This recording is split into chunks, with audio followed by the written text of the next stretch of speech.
함께 나누실 말씀은 누가복음 6장 31절에서 36절까지의 말씀입니다.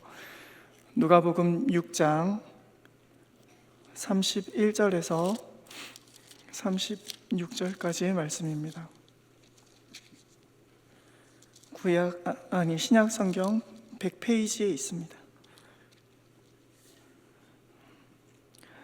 말씀을 찾으신 줄로 알고 한 절씩 교독하도록 하겠습니다. 제가 먼저 읽겠습니다. 남에게 대접을 받고자 하는 대로 너희도 남을 대접하라. 너희가 만일 너희를 사랑하는 자만을 사랑하며 칭찬받을 것이 무엇이냐? 죄인들도 사랑하는 자는 사랑하느니라. 너희가 만일 선대하는 자만을 선대하면 칭찬받을 것이 무엇이냐? 죄인들도 이렇게 하느니라. 너희가 받기를 바라고 사람들에게 구워주며 칭찬받을 것이 무엇이냐? 죄인들도 그만큼 받고자 하여 죄인에게 구워주느니라. 오직 너희는 원수를 사랑하고 선대하며 아무것도 바라지 말고 구워주라. 그리하면 너희 상이 클 것이요 또 지극히 높으신 이의 아들이 되리니 그는 은혜를 모르는 자와 악한 자에게도 인자하시니라. 너희 아버지의 자비로우심 같이 너희도 자비로운 자가 되라. 아멘. 사실 오늘 말씀을 나누면서 제가 가장 찔리는 말씀을 가지고 왔습니다. 우리 주님은 너무나도 어려운 말씀을 우리에게 요구하시는구나 이렇게 생각을 하고 가지고 오게 되었습니다. 오늘 본문의 시작은 심지어 일부러 안 읽었습니다. 27절부터 읽어야 되는데요. 그러나 너희 듣는 자에게 내가 이르노니 너희 원수를 사랑하며 너희를 미워하는 자를 선대하며 저주하는 자를 위하여 축복하며 모욕하는 자를 위하여 기도하라. 이 뺨을 치는 자에게 저 뺨도 돌려대며 겉옷을 빼앗는 자에게 속옷도 거절하지 말라. 구하는 자에게 주며 내 것을 가져가는 자에게 다시 달라 하지 말며. 이렇게 말씀합니다. 제가 고등학교 때 별명이 원래 중학생 때는 성경을 이렇게 많이 보고 이러니까 목사였다가 고등학교 때 별명이 사모님이었습니다. 사모님 왜냐하면은 저희 어머니가 사모님이신데 그러니까 저희 아버지가 목사님이시니까 집에 전화가 왔는데 제가 전화를 받으면서 여보세요 뭐 이렇게만 하니까 사모님 이러면서 막 아버지 친구 목사님이 말씀을 하시니까 아니요 저 아들입니다 이렇게 얘기를 하니까 너 왜 목소리가 그러냐라고 했던 거를 제가 그날 기분이 나빠가지고 그 다음날 그 학교에 가서 얘기를 했는데 친구들이 그때부터 사모님이라고 불러가지고 사모님이었습니다. 그런데 고등학교 때 어떤 일이 있었냐면은 저희 고등학교는 대단한 고등학교는 아닌데요. 한 1학년, 2학년 때까지는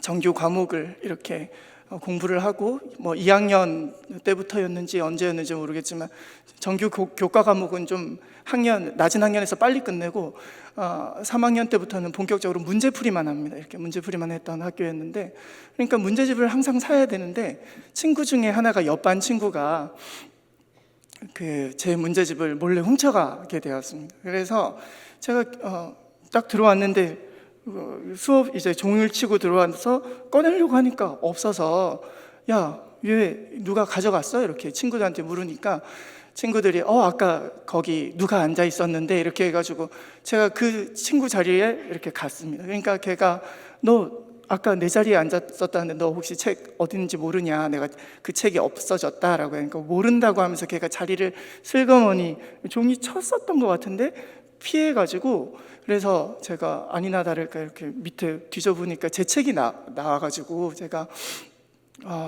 막 씩씩거리면서 책을 들고 걔랑 말다툼을 하고 들어오니까 저희 담임 선생님께서 뭐라고 하셨냐면은 담임 선생님도 제가 목사 아들인 걸 알고 계셨기 때문에 너 어떻게 할 거냐 이래서 저 이번 시간 마치고 걔랑 가서 한번 붙어야 되겠습니다 이렇게 말을 했습니다. 그러니까 우리 담임 선생님께서 뭐라고 하셨냐면은 야 그러면 너 이렇게 해야지 이런 식으로 조롱하듯이 이렇게 해야지라고 말씀을 하셨습니다. 그러니까 왼뺨을 치는 자에게 오른뺨도 돌려대라. 그거를 이렇게 너 목사 아들이니까 이렇게 해야지 하고 하는데 더 화가 나더라고요. 그래서 그 시간이 끝나고 그 선생님께서 그 교무실로 데리고 가셔서 싸우지 마라 뭐라 말씀하셨는데 그때 씩씩거리고 있어가지고 잘 기억은 안 나고요. 그랬던 적이 있습니다. 그러니까 이 말씀은 사실 거의 불가능한 말씀이 아닐까 이렇게 생각을 합니다. 오늘 본문 말씀은 그 마태복음 5장에서 드러나는 산상수훈, 그러니까 하나님 나라의 윤리에 대해서, 천국의 윤리에 대해서 우리에게 알려주는 말씀입니다. 사실상 실천 불가능한 말씀과도 같이 느껴집니다. 과연 말씀대로 이렇게 살아갈 사람이 있을까? 이 말씀대로 살아갈 사람이 있을까? 이런 생각이 들기도 합니다. 그런데 이 말씀은 우리 주님께서 갑자기 막 생각이 나셔서 너희 이제부터는 이렇게 살아야 돼 이렇게 말씀하신 그런 내용이 아닙니다. 구약 성경 출애굽기 23장을 보면은 구약에 나타난 하나님 백성의 윤리의 핵심에 대해서 나옵니다. 제가 읽어드리면요, 내가 만일 내 원수의 길 잃은 소나 나귀를 보거든 반드시 그 사람에게로 돌릴지며. 어떤 걸 돌리라고요? 너의 원수의 길을 잃은 소나 나귀를 보면 그 원수에게로 얘가 방황하고 있던데 내가 데리고 왔소, 이렇게 원수에게 돌려야 된다고 말씀합니다. 내가 만일 너를 미워하는 자의 나귀가 짐을 싣고 엎드러짐을 보거든 그것을 버려두지 말고 그것을 도와 그 나귀를 도와서 그 짐을 부려야 된다, 이렇게 말씀을 합니다. 너무 짐이 무겁거나 구덩이에 빠졌거나 이래서 그 원수의 나귀가 짐을 싣고 엎드러짐을 보거든 그것을 누구네 집 낙인데 너무 기분이 좋다 이렇게 지나가지 말고 버려두지 말고 그것을 도와 짐을 부릴지니라. 일으켜 주어라, 이렇게 그 짐까지도 들어 주어라, 내 나귀에 실어서 가지고 와라, 이렇게 말씀하시는 것입니다. 또한 레위기 19장 17절에서 18절까지의 말씀을 제가 읽어드리면요, 너는 내 형제를 마음으로 미워하지 말며 내 이웃을 반드시 견책하라. 잘못된 길로 갈 때에 그리로 가면 안 됩니다, 이렇게 말을 하라는 거죠. 그러면 네가 그에 대하여 죄를 담당하지 아니하리라 라고 말씀하시면서요, 원수를 갚지 말며 동포를 원망하지 말며 내 이웃 사랑하기를 내 자신과 같이 사랑하라. 나는 여호와이니라 라고 레위기 19장 17절에서 18절에서부터 미리 그 하나님 나라 백성의 그런 윤리에 대해서 말씀하셨다는 것입니다. 이스라엘 백성의 윤리에 대해서 말씀하셨습니다. 그러니까 이 말씀의 특징은 원수를 갚지 말라 이렇게 하고 있지만 결국은 누구를 나의 이웃의 범주에 포함시켰다는 것이냐 하면 원수를 나의 이웃의 범주에 포함시켰다는 것입니다. 예수님 당시에는 예수님께서 말씀하신 바와 같이 마태복음 5장 43절에서는 예수님께서 이렇게 말씀하시는데요, 예수님 당시의 바리새인들은 이렇게 가르쳤습니다.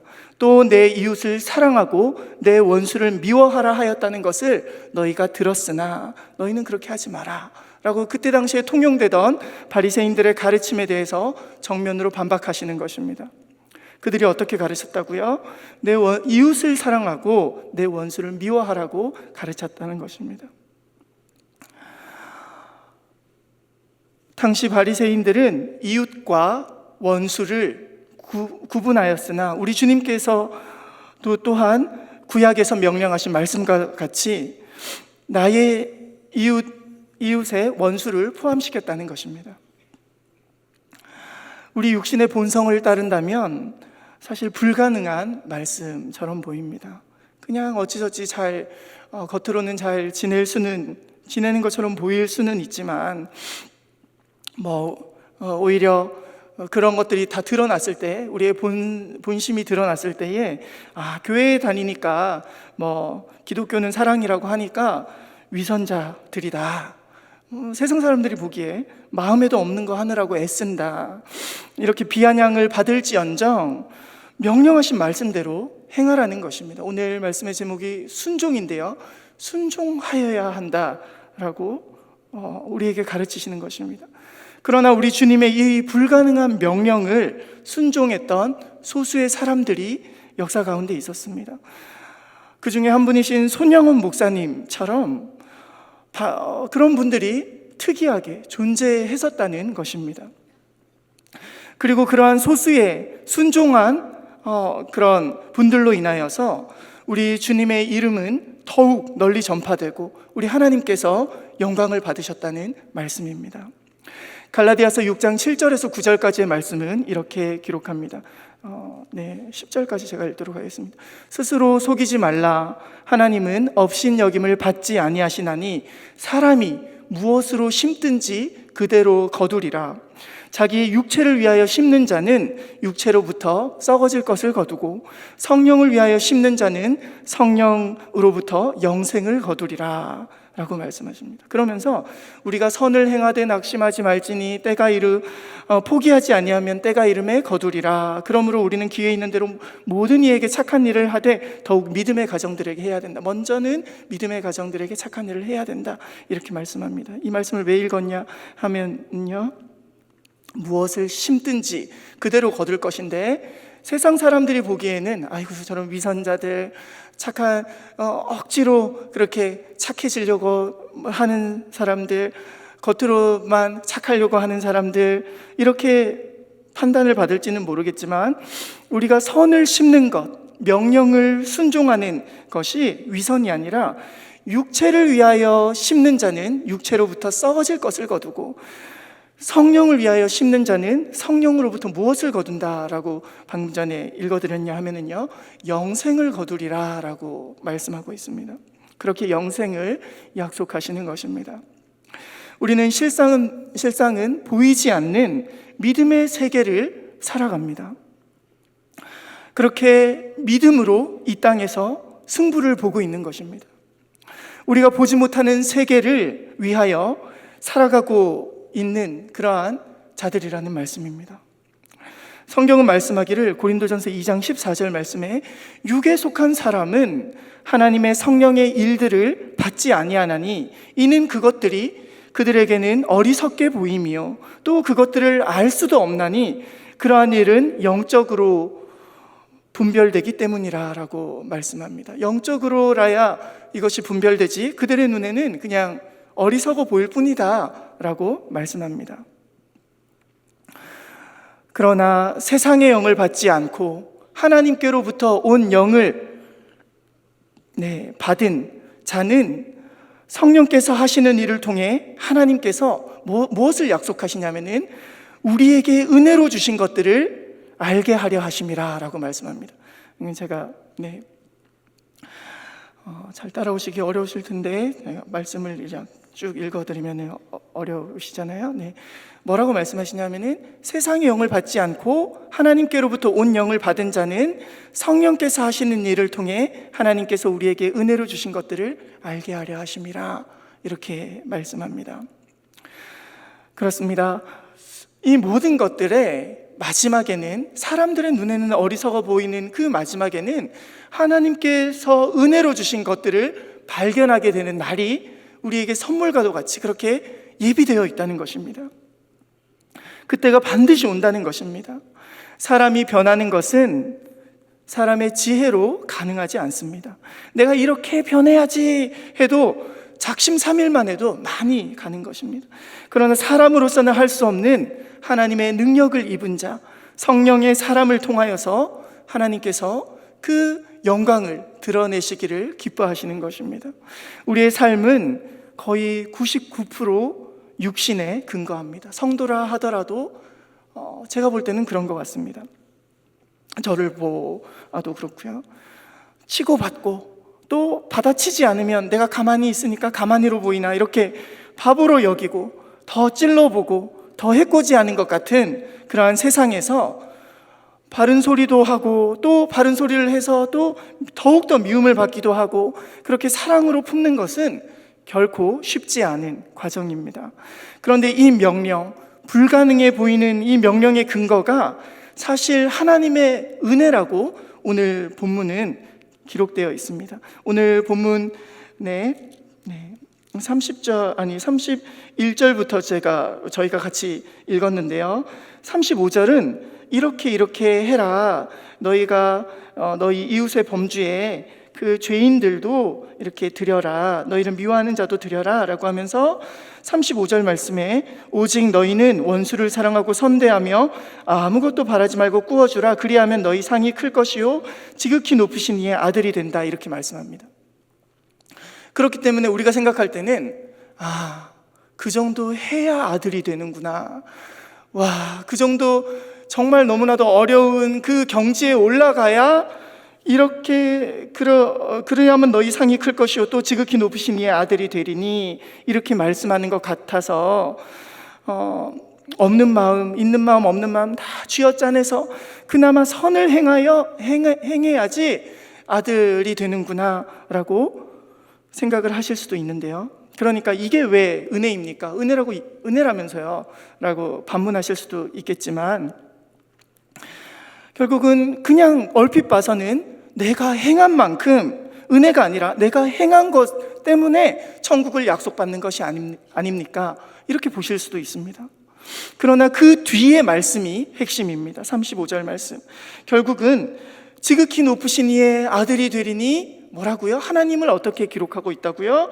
그는 은혜를 모르는 자와 악한 자에게도 인자하시니라 라고 말씀합니다. 결국 우리가 이미 아들이 되었는데, 이미 아들이 된 그 이유가 결국은 은혜를 모르는 자, 우리를 얘기하는 거죠. 악한 자에게도 인자하셨기 때문에 우리가 그 자녀로 먼저 부르심을 입었다는 말씀입니다. 결국 그 말씀대로 우리가 아직 죄인 되었을 때에, 그 은혜 아래로 들어오지 못하였을 때에, 들어올 만한 자격도 없고 그럴 만한 능력도 없을 때에 그리스도께서 우리를 위하여 죽으심으로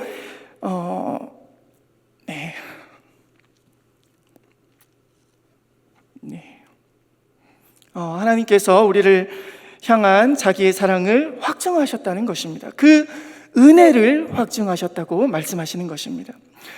그러하기에 우리는 늘 빚진 존재임을 기억해야 합니다. 우리 주님께 대한 채무의식만이 우리를 명령 안으로, 순종 안으로 들어오게 합니다. 그러하기에 그 과정은 결코 녹록하지 않음을 성경이 일러줍니다. 어떤 식으로 알려주나요? 성경은 우리에게 한 알의 밀이 썩지 아니하면 한 알 그대로 있을 것이다 라고 말씀합니다. 하지만 도리어 죽어야 많은 열매를 맺는다라고 말씀하십니다. 베드로전서 3장 16절부터는 이렇게 기록하고 있는데요, 제가 읽어드리겠습니다. 선한 양심을 가지라. 이는 그리스도 안에 있는 너희의 선행을 욕하는 자들로 하여금 그 비방하는 일, 우리의 선행을 비방하는 일에 부끄러움을 당하게 하려 함이라 라고 말씀하면서요, 선을 행함으로 고난받는 것이 하나님의 뜻일진데 악을 행함으로 고난받는 것보다 나으니라, 이렇게 말씀합니다. 그러면서 그 우리를 조롱하는 자들을 향하여서 우리 주님께서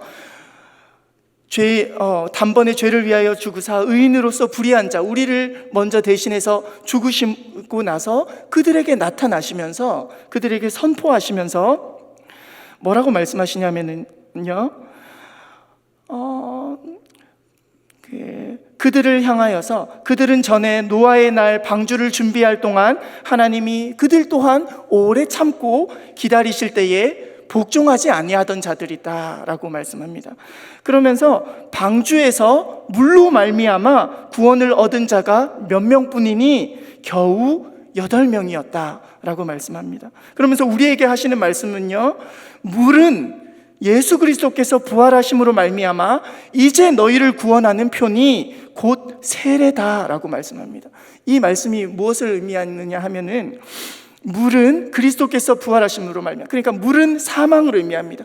방주를 타지 못하고 결국은 죽을 수밖에 없었던, 8명을 제외하고 모두 죽을 수밖에 없었던 조롱하던 그들, 그러니까 물은 예수 그리스도께서 부활하심으로 말미암아 이제 너희를 구원하신 그 표가 되는데, 그 사망은 표가 되는데, 그 물은 결국 우리에게 무엇이냐면은 세례를 의미한다, 이렇게 말씀합니다. 그런데 그 죽는, 복종하지 않음으로 인하여서 죽은 그 사망이 아니라 그리스도와 함께 죽은 세례를 의미한다라고 말씀하시는 것입니다.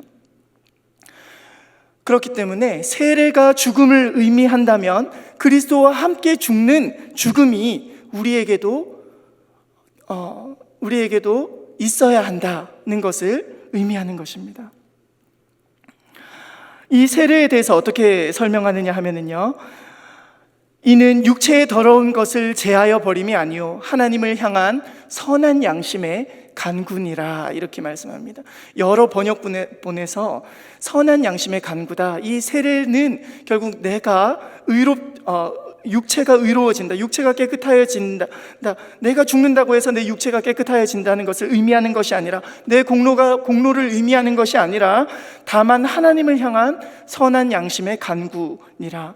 여러 번역본에서 이 간구는 선한 양심의 반응이다, 선한 양심의 응답이다, 이렇게 번역을 합니다. 영어 번역이라든지 우리 나라의 많은 번역본에도 반응이다, 응답이다 라고, 선한 양심의 반응이다 라고 해석을 합니다. 그렇습니다. 그리스도와 함께 세례를 통하여서 우리가 죽었음을 성경은 선언하고 있습니다. 로마서 6장 3절에서 4절까지의 말씀에서도 무릇 그리스도 예수와 합하여 세례를 받은 우리는 그의 죽으심과 합하여 세례를 받은 줄을 알지 못하느냐. 그러므로 우리가 그의 죽으심과 합하여 세례를 받음으로 그와 함께 장사되었나니, 묻혔나니, 이는 아버지의 영광으로 말미암아 그리스도를 죽은 자 가운데서 살리심과 같이 또한 죽은 우리도 또한 새 생명 가운데서 행하게 하려 함이라 라고 말씀하시는 것입니다. 새 생명 가운데 행하게 하시려고 그와 함께, 주님과 함께 장사된 존재들이라고 우리의 신분에 대해서 설명하고 있습니다. 그렇다면 우리는 이 말씀, 이 명령을 어떻게 반응하여서 어떻게 이 땅 가운데서 세례를 받아야 할까요? 로마서 6장 8절 말씀에서는 만일 우리가 그와 함께 죽었으면 또한 그와 함께 살 줄을 믿노니 이와 같이 너희도 너희 자신을 죄에 대하여는 죽은 자로 예수 안에서는 산 자로 여겨야 한다고 말씀합니다. 제가 왜 힘이 빠졌냐면 또 어려운 말씀인 것 같아서 힘이 빠졌습니다. 그래서 그렇죠, 말은 쉽죠, 말씀은 그럴듯하죠. 그런데 과연 이게 됩니까? 그와 함께 죽었으면 그와 함께 살 줄을 믿노니 이와 같이 너희도 너희 자신을 죄에 대해서는 죽은 자요 예수 안에서는 산 자로 여겨야 한다. 말씀은 쉽죠. 이게 됩니까? 이렇게 사라집니까? 라는 그런 의문 앞에서 우리가 주목해야 하는 말씀이 바로 오늘의 제목인 순종입니다. 우리는 다분히 사랑이라는 단어를 감정에 기반하여서 해석을 합니다. 보기에 미운 사람, 도무지 따뜻한 마음이, 그러한 나의 감정이 일지 않는 사람은 내 감정이 그렇게 드러내고 있고, 또 그러한 감정이 들게끔 상대방이 원인을 제공한 부분도 있다고 우리 스스로는 합리화를 하고, 이렇게 하지만 명령은 순종, 곧 행동을 기반으로 하고 있습니다. 무엇이라고요? 명령은, 하나님의 말씀의 명령은 순종, 곧 행함을 기반으로 하고 있음을 우리가 알아야 한다는 것입니다. 구약에서의 명령 또한 행동을 근거로 하고 있지 않습니까? 너의 원수의 낙이나 그게 쓰러졌을 때에 이렇게 해, 그냥 명령으로 명시해 두시지 않습니까? 신약에서도 원수가 줄이거든 먹이고 목마르거든 마시우게 하라 라고 명령하시지 않습니까? 로마서 12장 18절에서 21절까지 말씀 제가 읽어드리겠습니다. 할 수 있거든 너희로서는 모든 사람과 더불어 화목하라. 내 사랑하는 자들아, 너희가 친히 원수를 갚지 말고 하나님의 진노하심에 맡기라. 기록되었으되 원수 갚는 것이 내게 있으니 내가 갚으리라고 주께서 말씀하시니라. 내 원수가 줄이거든 먹이고 목마르거든 마시게 하라. 그리함으로 내가 숯불을 그 머리 위에 놓으리라. 악에게 지지 말고 선으로 악을 이기라 라고 명령하셨다는 것입니다. 명령은 어느 정도의 의지적인 결단, 곧 행함을 요구하십니다. 그렇습니다. 우리는 의지적인 행함에 순종을 간과하여서는 안 됩니다. 내 마음이 일지 않는데 왜 내가 그것을 해야 합니까? 가 아니라 의지적인 결단으로 나아가야 한다는 것입니다. 요한일서 5장 2절에서 3절까지의 말씀은 계명을 지키는 자가 곧 나의 제자다라고 말씀합니다. 제가 읽어드리겠습니다. 우리가 하나님을 사랑하고 그의 계명을 지킬 때에 이로써 우리가 하나님의 자녀를 사랑하는 줄을 아느니라. 하나님을 사랑하는 것은 이것이니 우리가 뭐라고요? 그의 계명들을 지키는 것이라. 그의 계명들은 무거운 것이 아니니라 라고 말씀합니다. 기어코 끌고 와서 그 계명 안에 순종하기를 요구하신다는 말씀입니다. 또한 요한복음 14장 15절부터 제가 읽어드리면요, 너희가 나를 사랑하면 나의 계명을 지키리라 라고 말씀하시면서요, 내가 아버지께 그 계명들을 지키기 위해서 나로서는 안 되지만 누구를 우리 주님께서 약속하셨냐 하면은 그 뒤에 구절을 제가 읽어드리면요, 내가 아버지께 구하겠으니 그가 또 다른 보혜사를 너희에게 주사 영원토록 너희와 함께 있게 하시리니 그는 진리의 영이라. 세상은 능히 그를 받지 못하나니 이는 그를 보지도 못하고 알지도 못함이라. 그러나 너희는 그를 아나니 그는 너희와 함께 거하시며 너희 속에 계시겠습니다 라고 말씀합니다. 결국은 성령을 약속하실 뿐만이 아니라 우리의 열매가 나쁘면 너희는 아직 거듭나지 못하였다라고 그렇게 말씀하시는 것 같은 그러한 말씀들 가운데도 우리는 이 말씀을 볼 때에 찔림이 있어야 한다는 것입니다. 결국은 요한복음 14장 21절 말씀에서도 나의 계명을 지키는 자라야 나를 사랑하는 자니 나를 사랑하는 자는 내 아버지께 사랑을 받을 것이요 나도 그를 사랑하여 그에게 나를 나타내리라 라고 말씀합니다. 계명 안으로 들어오는 것, 억지로라도 순종하는 것이 우리에게 있는 그 행함이 곧 사랑의 증거, 우리의 열매라는 말씀입니다. 오늘 본문 누가복음 6장의 결론은 그렇다면 무엇입니까? 산상수훈의 결론은 무엇입니까?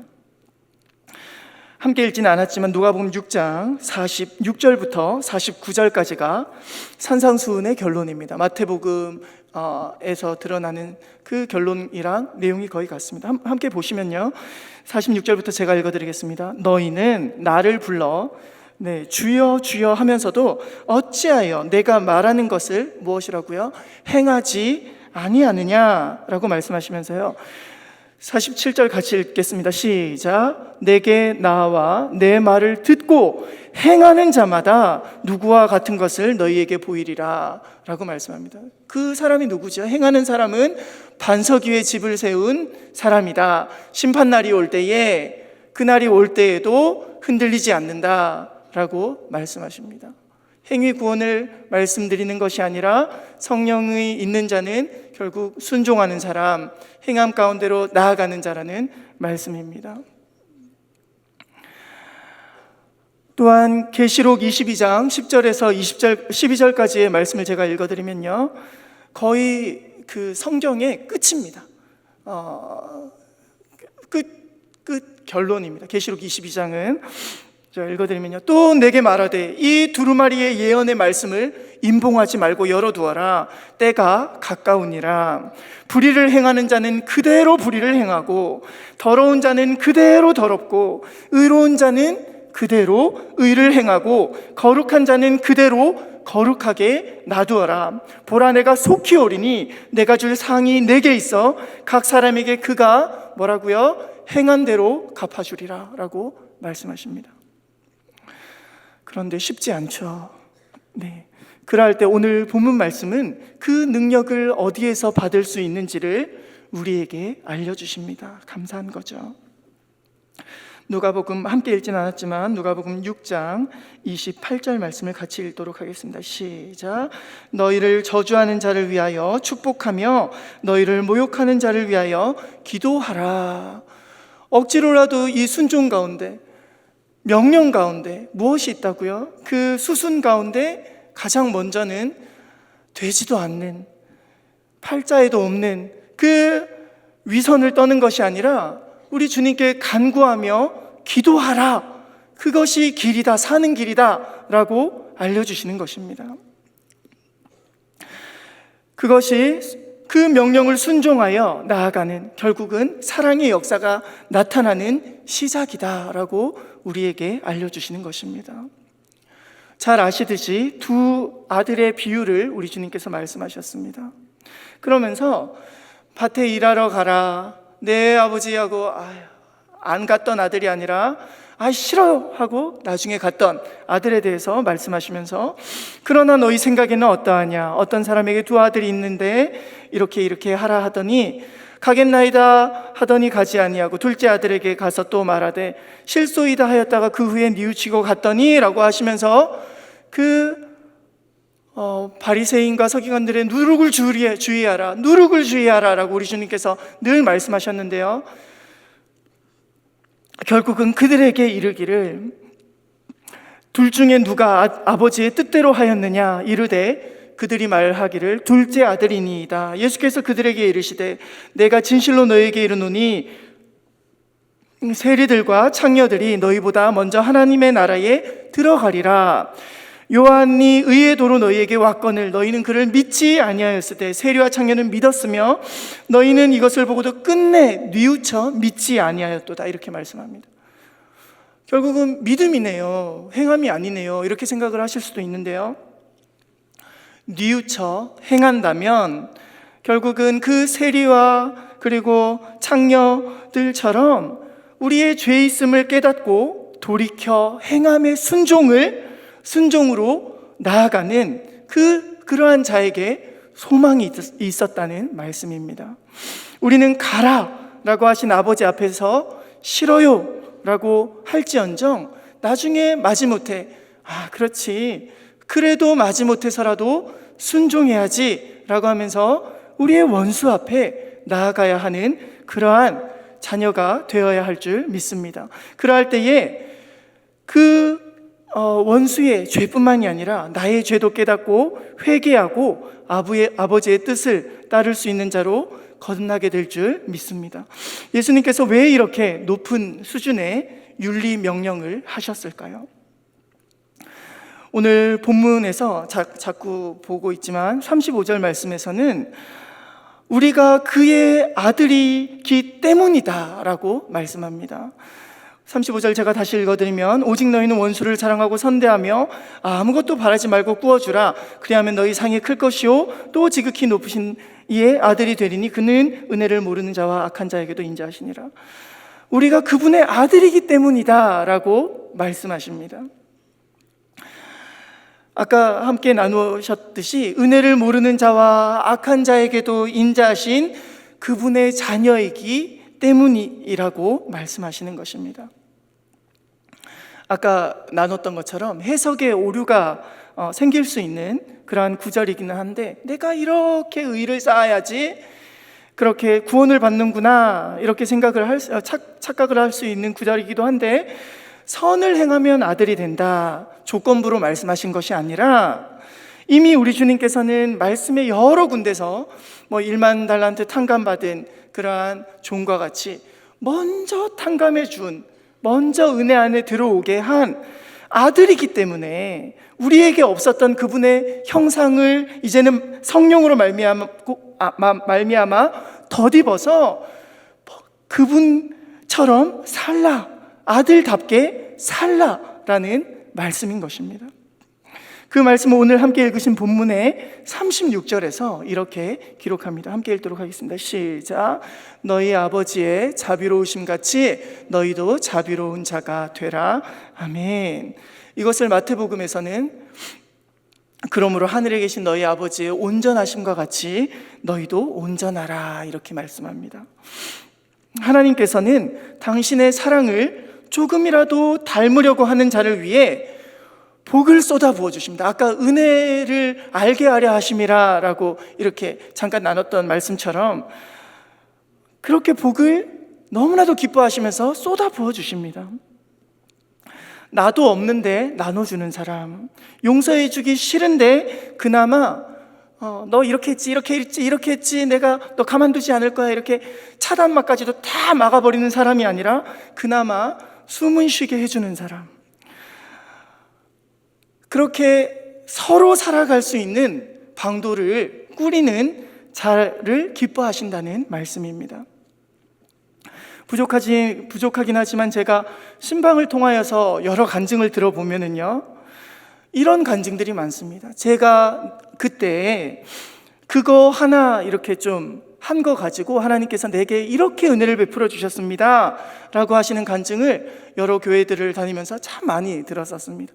내가 그때 이렇게 할 수 있는데 내가 그때 이렇게 하지 않고 충분히 갚을 수 있는데 갚지 않고 이렇게 하였습니다. 그것을 하나님께서 기뻐하셔서 내게 이런 은혜를 베풀어 주셨습니다 라는 간증을 참 많이 들었습니다. 결국은 하나님께서는 이렇게 순종하는 자들을 통하여서 하나님께서 살아계심을 드러내 주시기를 기뻐하시는 것입니다.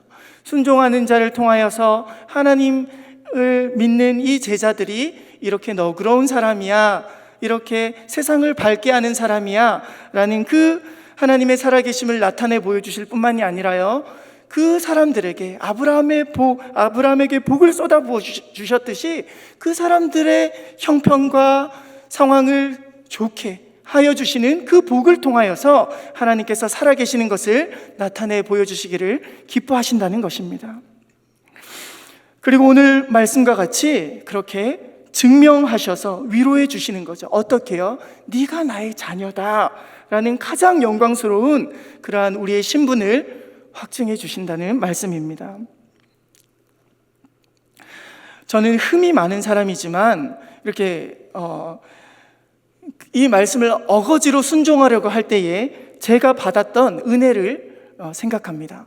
저는 여러 번 이렇게 교회를 옮겨 다닐 때마다 나는 이런 복을 받았어요 라고 말씀을 드릴 때 좀 건방져 보이기도 하고 이렇기도 해서 우리 교회에서는 많이 나누어지는 않았지만 나눴겠죠. 제 레퍼토리가 항상 똑같기 때문에 저는 공부를 못했는데 수능 성적을 잘 받았습니다. 그래서 제가 심지 않은 것을 거두었다고, 은혜로 거두었다고 생각을 하는 사람입니다. 저는 군 생활도 체력적으로는 부족한 것은 없었는데 체력적인 것이 아니라 눈치가 없어서 참 고생을 많이 했습니다. 그런데 그때 이래서 사람이 죽는구나 라고 생각을 할 때에 하나님께서 은혜로 예전에 나눴던 것처럼 말도 안 되는 것 같았지만 그때 기도할 때에 이렇게 그 경찰청으로 옮기게 해주시는 그 은혜를 통하여서 저는 제대로 이렇게 하지 않았지만 저는 기분 나쁜 거 다 티내고 그럼 더 미움을 받죠. 당연한 원리가 아니겠습니까? 때리면은 가만히 있지 않고 누가 그러면은 후임인데 좋아하겠습니까? 그런 상황 가운데서 그랬는데 잘 옮겼고, 그리고 또 교회 사역을 하면서도 항상 하나님께서 은혜를 베풀어 주셨기 때문에 고등학교 때도 저를 이렇게 목사 아들이라고 해서, 그리고 또 막 전도를 한다고 해서 정말 안 입곱게 보는 그런 친구가 있었는데 그 친구도 크리스천이었습니다. 그리고 군대에서 저를 제일 괴롭혔던 고참도 크리스천이었습니다. 그리고 또 교회 생활을 하다 보면 가장 버거우신 분들도 우리 성도들 중에 한 분, 많지는 않지만 한 분 정도. 네네. 그러면은 어떤 마음이 드느냐 하면은요, 거쳐오던 그런 제 경험을 비추어서 고등학교에서 이제 대학 들어갈 때 제가 심지 않은 것을 거두는 그 은혜를 통하여서 그냥 대학을 제 수준보다 조금 높은 대학을, 조금이 아니죠, 제가 공부를 워낙 바닥이었으니까, 갔을 때에 그 친구가 야, 나는 네가 항상 부러웠다. 내가 너를 괴롭힌 것 같지만 그게 아니라 내가 널 부러워서 그랬다. 이런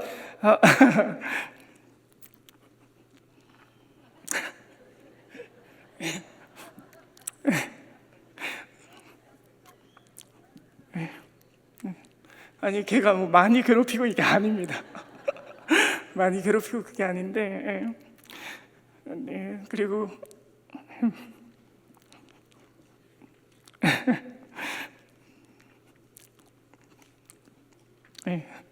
네, 갑자기 어색하게 만들어가지고, 군대에 있을 때도 제가 그 경찰청에서 이제 본부, 그러니까 전경대로 복귀를 해야 하였을 때 에이펙 정상회담이 끝나고 한 달 정도 더 거기서 이제 정리를 하고 마무리를 할 때 너무 돌아가기 싫더라고요.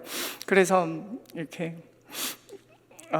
네, 거기 제가 모셨던 그 단장님이 아니라, 단장님은 총경이었고 총경 밑에 그 직급이 있는데, 저 갑자기 생각이 안 나는데, 그 분도 저를 좋아해 주셔가지고 말씀을 드렸을 때에 그분이 충분히 저를 옮겨 주시려고 하였고, 그 경찰청 내에 있는 다른 기관으로 옮겨 주시려고 하였는데 하나님께서 이렇게 막으시는 것과 같은 그러한 경험이 있었습니다. 그래서 왜 그렇지? 라고 했는데, 부대로 돌아가니까 1년 1개월이 지나고 부대로 돌아가니까 상황이 똑같더라고요. 제가 있을 때 주일 성수를 하지 못하고 그랬던 상황이 똑같더라고요. 그래서 하나님께서, 그러니까 그때는 몰랐죠. 그때는 왜 돌아왔지? 그냥 싫어도 그냥 꾸역꾸역 거기서 있으면서, 제가 교회 가고 싶으니까 그냥 그때 말씀을 잠깐 새벽에 드렸던 것 같은데, 청장님께 편지를 써가지고 그렇게 해가지고, 사실 그때는 저 때문에 부산 지방 모든 전이경이 그때로부터 바로 모두 교회를 갈 수 있었던 것처럼, 제가 시간이 짧아서 그렇게 잠깐 나누고 말았지만, 그게 아니라 결과는 사실 제가 전역하고 나서, 저는 그때 제가 고참이었기 때문에 우리 소대 애들을 야, 짐 챙겨서 나와 이렇게 해가지고 전이경들은 뭐 그게 불법인지는 잘 모르겠지만 지하철도 마음대로 그냥 안녕하세요 하고 타고, 버스도 그냥 모자 벗고 안녕하세요 하고 타면 그냥 거의 태워주는 그랬기 때문에 애들 다 데리고 가서 막 수영로교에 그때 대예배 가가지고 막 짜장면 먹고 이러니까 애들이 너무 좋아하니까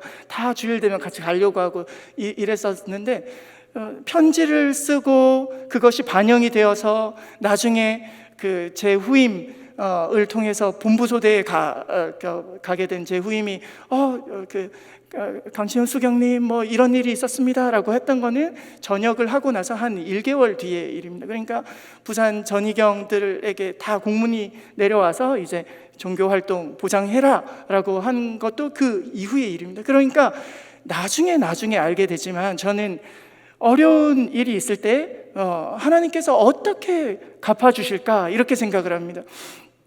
그러니까 그 어려운 일이 있을 때 사람들이 손가락질을 합니다. 아이고 저 꼴 좋다, 저렇게 되었구나 라고 할 때마다 저는 어떤 마음이 드냐면은, 좀 이상한 사람들을 만나면 과연 그럴까요? 아닐걸요? 하나님께서 나를 위해서 뭔가를 예비해 두셨을걸요?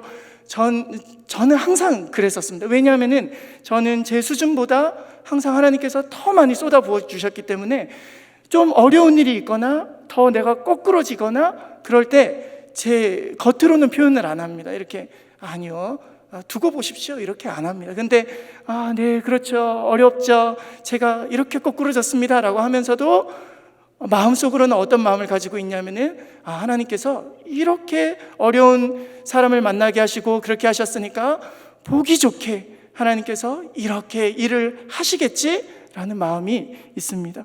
그런 것처럼 결국은 우리의 믿음의 여정 가운데도 순종이 별거 아닌 것 같은데, 순종하면은 아까 말씀 나눴던 것처럼 예비하신 은혜가 있고요, 순종하면은 우리도 모르는 새에 그 믿음이 우리의 거쳐왔던 여정을 통하여서 쌓이게 될 때에, 그게 아닐걸요? 하나님께서 나를 위해서